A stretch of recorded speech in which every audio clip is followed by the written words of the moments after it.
What's up, family? It's Chris, and you're watching Badass TV. I have my dad with me today. The coach of all coaches. You guys already know the deal, so we're going to get right into it. This video was commented by Bright Lord. He said, this video is called 10 Most Vicious Female Rulers in History. It kind of makes me scared of females now. LOL. I've always been. Anyways, before we get into the video, guys, we're going to shout out our crew. Assistant coach of our coaches, Mickey Barlow. Assistant to the assistant coach of our coaches, Ben Jones. Bench warmer, that's so wreck. Waterboy, AK. And our commentator, AJK. My co-host, Zenny98. Now, before we get into the video, guys, don't forget to like, comment, subscribe, and share. Comment down below what you guys want to see next. Hit that notification bell to get a notification when I upload, and subscribe to join the family. But we forgot to, we don't know who the 3,000 subscriber was, but thank you for subscribing. We're over 3,000 now, guys. You guys are doing great. Remember, you new people, you got to bring in one. That's your job. Coaches, bench warmers, water boys, assistants, got to do your job. Make sure they're bringing in their one. But as always, financially, the coach can't take care of everybody, but he will give you good advice. Now let's get into the video. You know, in grade school, I had this vicious old woman teacher named Miss McClellan, and she'd be like, "Did you finish your homework?" And if there was a number 11 on this list, she'd be it. Generally, when we think of the most vicious rulers in history, we think of names like Genghis Khan, Attila the Hun, or Vlad the Impaler. However, he is correct. He's right on point. I don't remember no vicious women. What do you say, rulers? I can't remember one. And I'm older than this guy. So, I mean, there were vicious women ruler? Okay, well, let's see what he's talking about here. although those men were brutal rulers, it might surprise you that some of the most ruthless and fear-worthy rulers were actually female. Here are the 10 most vicious female rulers in history. Number 10 is Empress Julia Agrippina of Rome. Julia Agrippina, the Empress of Poison, was the sister of Emperor Caligula and mother of Emperor Nero. She outmaneuvered all of the men in her life, beginning with her second husband, whom she poisoned. Listen. That's not a surprise to me. I never heard of this lady, but that's no surprise to me. Women are always smarter than men. That's just a fact. You know, men, we were never the brains of the bunch.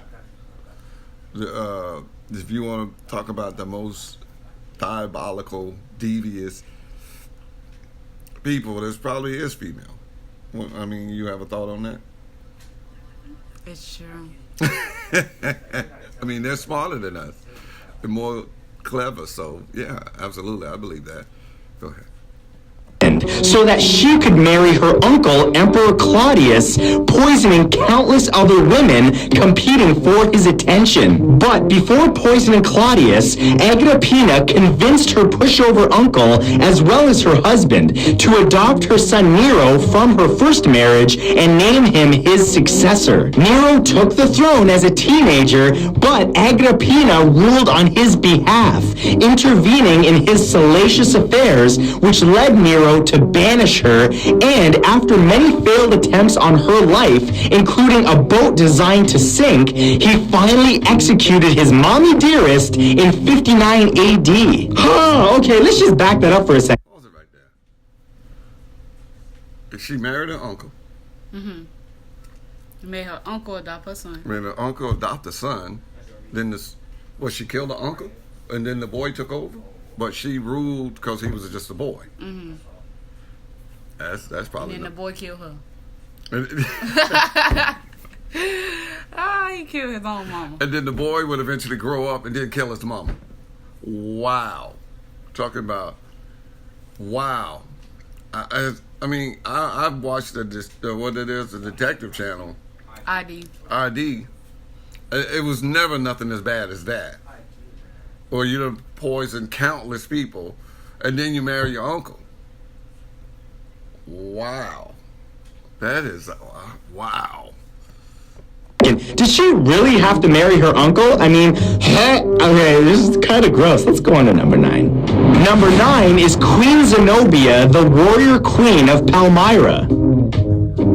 Septima Zenobia challenged the Roman Empire's global rule by personally leading her army into battle. In 258 AD, she became second wife to King Septimius of Palmyra, but he was assassinated along with his first wife, leaving her young son heir to the throne. She was his regent, but really just ruled herself as the warrior queen, sacking Egypt in 270, claiming Alexandria was her ancestral city and Cleopatra her distant ancestor. Zenobia went on to conquer what is modern-day Syria, Lebanon, and Palestine, dominating Asia Minor's trade that created bread shortages in Rome and even printed coins with her likeness. Rome's leader Aurelius destroyed Zenobia's army at Antioch and later paraded her around Rome as his prisoner before she later committed suicide in 274 AD. Dang, that's quite the reign, and you gotta be especially confident. Wow. Isn't that, see, okay, now these people are way back in 250 AD. You know, I mean, what is BC or AD? AD. I mean, come on. You had to go way back. What about modern women? Any modern women rulers? Queen Elizabeth. Besides her. No, I mean, you didn't. I asked you. You didn't mention her. I'm saying besides her. That's the obvious choice. Well, why didn't you say it if it was so obvious? Yeah, she's on the spot. Good night. I'm just saying. Listen, these videos are a learning experience sometimes. Say the obvious. Okay. Go ahead. To print your face on coins. That's just some badassery. Number 8 is Empress Wu Zetian. It's gonna listen. She's right. He's right. That is BA. That's badass right there. To put your picture on money. Way back in what? 270 AD? Was she the first one to have her face on money? Because remember, there was no paper. I have no idea. There was no paper money. It was just that, you know, coins or copper or whatever they used to barter back in the day. They still do today, but not as much. Go ahead. Of China. Imperial China had only one female ruler in the 4,000 years before Chairman Mao in his Little Red Book wiped it out with the Cultural Revolution. Wu Zetian's rise is all the more impressive because she was the daughter of a low-ranking general who began as a consort. She was Machiavellian in her rise through the Tang Dynasty court and is said to have killed her sister, older brothers, her ineffectual lover Emperor Jiang, and even her infant daughter on her way to the throne. Wu also banished and executed anyone who threatened her rule, including her children and grandchildren, the irony being the consort of her exiled son convinced him to depose his mother at 80 years old and become emperor. Here's a safe little check to see if you're power hungry. If you feel the need to off your kids, you might be a little out of control with the power. Number 7 is Queen. And y'all kids thinking us taking your phone is bad. Man, if we took an arm. Give me that. She killed him. She killed him. I told you to clean your room. Right? And you did. You still watching TV? Off with your head. Can you imagine being born back in them days? No. And didn't even go to jail for it. She's still ruling. She's still, what? You want me to go to jail? Off with his head. What about you, next guy? No, you good. Right? You good. Wow. Of Georgia. Queen Tamar of Georgia is sainted in the Georgian Orthodox Church, appears on the Georgian 50 lira note, and helped create Georgia's golden age. But she did some rather unsaintly things along the way. She was the apple of her father's eye, King George III, who she co-ruled with until his death in 1184 AD. She ascended to the throne after ruthlessly vanquishing the nobleman who dared to question the rule of a female. Tamar later murdered all clergymen in the Georgian Orthodox Church hierarchy who questioned her rule and replaced them with lawyer sycophants. Later, she married Russian Prince Yuri, who was an excellent military commander who helped expand the Georgian territory, but he was too much of a ladies' man, so the pious queen banished him and later married the Honorable David Solson, Prince of Elan. I know that all sounds like a crazy love puzzle, but all you really need to know is she was tired of her man and she don't want no scrubs, so she moved on. Number 6 is Queen Isabella I. Girl, Bye. Of Spain. Nobody expected the Spanish Inquisition except for Queen Isabella I of Castile, the wicked Queen of Spain, who started the campaign to purify her country. Isabella is also known for financing Christopher Columbus's famed voyage of 1492, but is best known for her famous mean streak, beginning with her 4-year war of Castilian succession against her niece Joanna. Queen Isabella and her husband Ferdinand expanded the monarchy's power by purging the nobles' influence and reinstalling Catholicism as the supreme religion of Spain. Pope Alexander VI declared them the Catholic monarchs in part because of the Spanish Inquisition that oppressed the Jewish and Muslim minorities that were murdered or banished if they did not convert. Number 5 is Queen Mary I of England.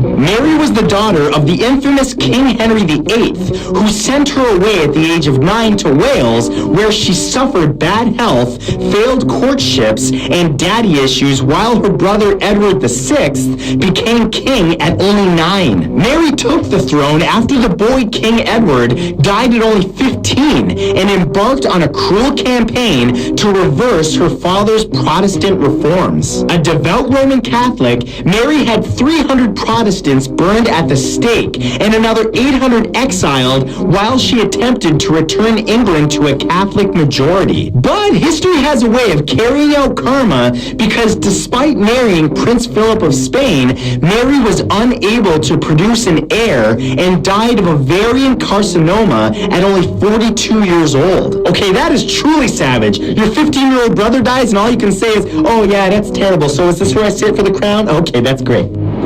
Number 4 is Countess Elizabeth Bathory of Hungary. The sixth... Is that where the word bath come from? Bathory? They say we're going to take the ori off. That's probably the full name. Now go take a battery. I just want to tell you, go take a battery. Have you battery yet? Bro, you need to stay longer in the battery. 18th century Hungarian Countess Elizabeth Bathory may have been a vampire because she was born in Transylvania in 1560 and consumed the blood and flesh of at least one of her victims. You know what? You kind of ticked me off. I'm just going to have a little nip. Okay. One. You know what I mean? You get one, what they say, one mistake, one pass. Okay, you bit her man, and you drank his blood. Okay, so don't do that again. Okay, all right, we're good. The Countess was untouchable for most of her life because she was from a distinguished family and married the local ruler Count Nadati, who built her a torture chamber to use on peasant girls. Count your daddy's money. That was his name. Count your daddy's money is what his name was, because he was a ruler. I bet his face was on the money. Say, can you count your daddy's money? Go ahead. daughters. But her bloodlust evolved beyond torture to killing some 650 young females whose blood she drained and bathed in, believing that she could maintain her own youth by consuming theirs. But justice did not catch up to Bathory until 1610, when she started kidnapping, torturing, and killing the daughters of noblemen. It was that led to her prosecution and eventual imprisonment in a castle where she was found dead in August of 1614. Oh, so nobody cared that she bathed in the blood of her victims and drank it as well. I'm sure that wasn't a warning sign at all. Nor was her only going out at night and sleeping upside down from the roof. Yeah, it's all good. Number 3 is Queen... That's clearly a sign. Never mind. I was about to say a joke. Ranavalona I, the Mad Monarch of Madagascar. Queen Ranavalona, the Mad Monarch of Madagascar, decimated the population that she ruled from 5 million to 2.5 million by the end of her 33-year rule. When the king died in 1828, Ranavalona named herself queen, claiming the gods intended her to rule, and proceeded to murder her rivals. Yeah, but that wasn't all. She also sold her subjects into slavery, beheaded French and British missionaries, and boiled Madagascan Christians alive. Well, at least she didn't eat them like the previous ones, so, that's a step up. Number 2 is Queen Rani Laxmi Bai of India.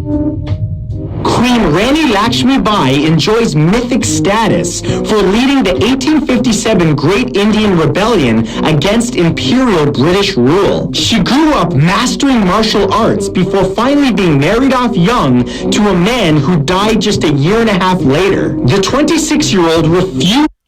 You think she did something? You think she hit him with that 5 punches of death in the heart, and I think his heart exploded the next day. 19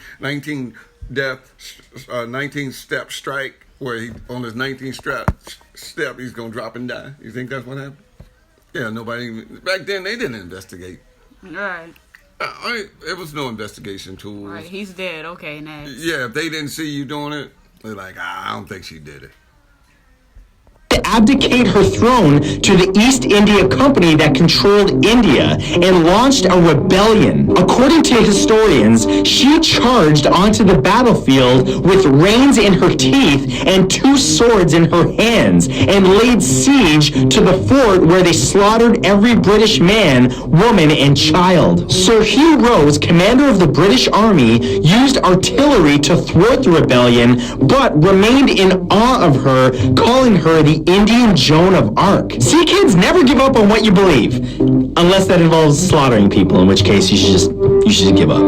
And number 1 is Jiang, the Madam of China.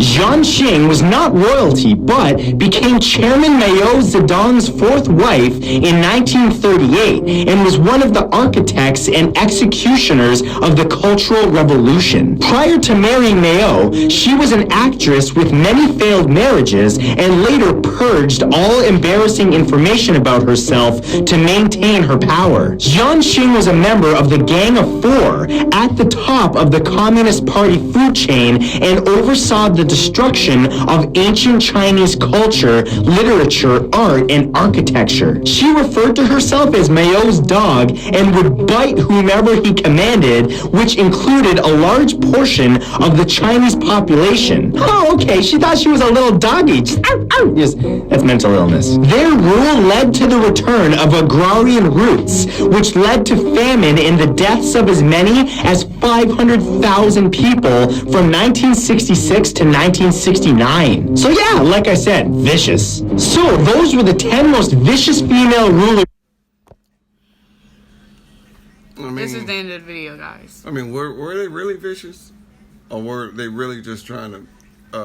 Vicious, killing your whole family? Well... What you talking about? Okay, now the kids I can understand. Kill the kids? Well, see, now sometimes the kids I can understand. Girl, just okay.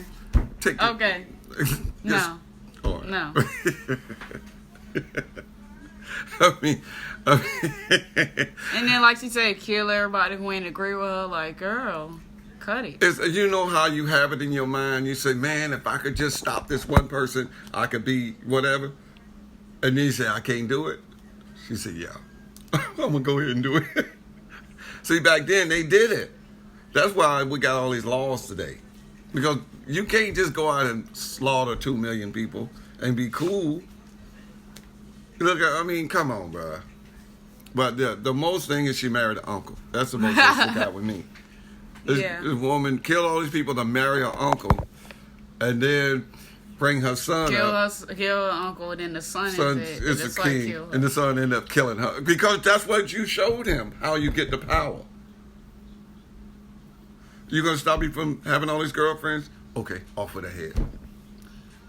And he didn't. I mean, kill him with nothing. Wow.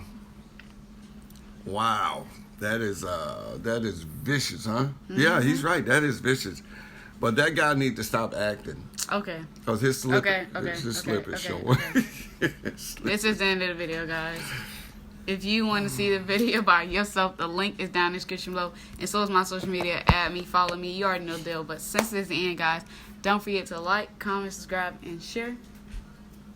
Comment down below what you guys want to see next. Hit that notification bell to get a notification when I upload, and subscribe to join the family. But once again, thank you guys for subscribing. We appreciate it. We really appreciate it. We're trying to add some new content. We're gonna add more. Did you or your mom put the money on the card yet? No. She did. So we're gonna try to order food from places and we're gonna do more self-defense videos. You may not think you need it, but you never know. You never know. But as always, financially, the coach can't take care of everybody, but he will give you good advice. See you guys in the next video.